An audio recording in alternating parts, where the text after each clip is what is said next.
భగీరథ మహారథులందరికీ నమస్కారం. ఈ సంస్థకు ఈ సంఘానికి ఒక విశిష్టత ఉంది. ఎందుకంటే ఇందులో వర్చస్సులోనూ వయస్సులోనూ పెద్దవారైన రాజేంద్ర ప్రసాద్ గారిని లాంటి బ్రహ్మనాయులు ఉన్నారు.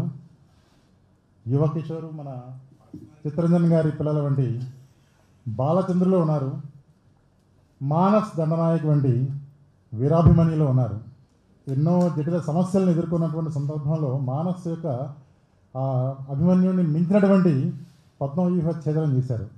సో నాగబాల గారు మానస్ని చూస్తే నరనారాయణులు మన సంస్థలో ఉన్నారనిపిస్తుంది. అలాగే మాస్టర్జీ గారి వంటి ఋషితుల్యులు ఇక్కడే ఉన్నారు.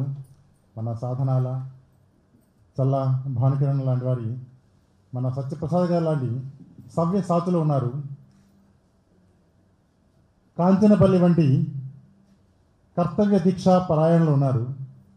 ఆనాడు నాగబాల గారు ఇటువంటి సందేశం ఇచ్చిన దానికి ప్రతిధ్వని కాంచనపల్లి గారు ఇచ్చేవారు. మన సంస్థకు ఆర్థిక వనరులు సమకూర్చాలి అన్నటువంటి నాగబాల గారి సందేశానికి స్పందించి కాంచనపల్లి ఆనాడు సహస్రధారల ధారావాహికకు దర్శకత్వం వహించారు. భీమసేనుడు గుర్తొస్తారు. వారి రూపం అదే, వారి స్వరూపం అదే, వారి సంకల్ప బలం అదే. అలాగే మరి చిత్తరంజన్ గారి వంటి స్థిత ప్రజ్ఞులు మనకున్నారు. ప్రభువు గారి అండదండలు ఉన్నవి. మరి మన డెమోక్రసిక్ ప్లేస్ అన్నటువంటి ప్రేమ, కరుణ ఏదైనా సరే అది వారి నుంచి మేము నేర్చుకున్నాం. మరో విషయం చెప్పడమే కాదు, వారు స్వయంగా చేశారు. ఏమిటంటే ఇవన్నీ పక్కన పెడితే ఇవాళ హైడ్రా తెలుసు మనకు. చెరువులు కాలువల పరిరక్షణకు పొందుకుంది. నాగబాల గారు మరో అడుగు ముందుకు వేశారు. ఏమిటంటే మరి నాన్నగారు ఇటీవల కాలం చేసినప్పుడు ఒక నెల రోజులు వారి స్వగ్రామంలో ఉండవలసిన పరిస్థితి ఏర్పడింది. అప్పుడు ఆ ఊళ్ళో ఉన్నటువంటి జీవ నదిని చూసి వారు కన్నీళ్ళు పెట్టుకున్నారు. అటువంటి జీవ నదికి వారు పునరుజ్జీవనం కల్పించారు. వారు జేసీబీలు పిలిపించి అక్కడ ట్రాక్టర్లతో వాటితో ఆ మట్టిని, ఆ దుమ్ము ధూళిని, రాళ్ళని అన్నింటినీ కూడా ప్రక్షాళన చేసి ఆ నది తన మార్గంలో మళ్ళీ ప్రవహించే విధంగా చేసి చెరువులకే పునరుజ్జీవనం కల్పించారు మన నాగబాల గారు. ఇలా ఎన్నో విషయాలు మేము నేర్చుకున్నాం. ఈ విధంగా గూడు కట్టుకున్నారు, మనకు అనేక సార్లు వినిపించారు. అదేవిధంగా వారి శ్రీమతి రోజారాణి గారి కానివచ్చు, వారి పాప రష్మి కానివ్వండి, ఏ విధంగా వారు అండదండలు అందించారో మనం చూసాం. అదేవిధంగా నాకు కూడా వారిని చూస్తే ఒక ప్రతిస్పందన ఏర్పడింది. పేరు చిరస్థాయిగా ఉండాలి అన్నటువంటి ఆలోచనతో ఈ మధ్య నేను శ్రీమద్ రామాయణం రాస్తున్నప్పుడు 178వ ఎపిసోడ్లో ఒక అవసరం ఏర్పడింది.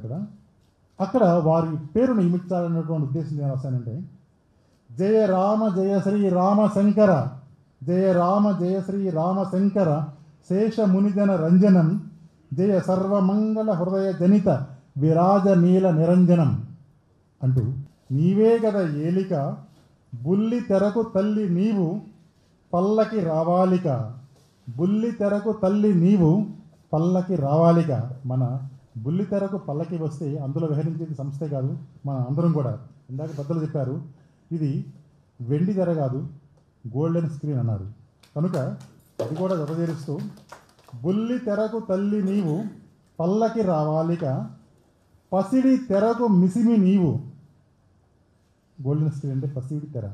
పసిడి తెరకు మిసిమి నీవు, ప్రగతిని చూడాలిక అని సంకల్పిస్తూ మరి ప్రార్థనా గీతంతో ఈ సంస్థకు ఉత్తేజాన్ని ఇచ్చినటువంటి ఉదయ్ కుమార్ గారిని మరోసారి స్మరించుకుంటూ, విచ్చేసినటువంటి ప్రతి ఒక్కరికి కూడా, సభ్యులందరికీ కూడా పాదాభివందనం చేస్తూ సెలవు తీసుకుంటున్నానండి. నమస్తే.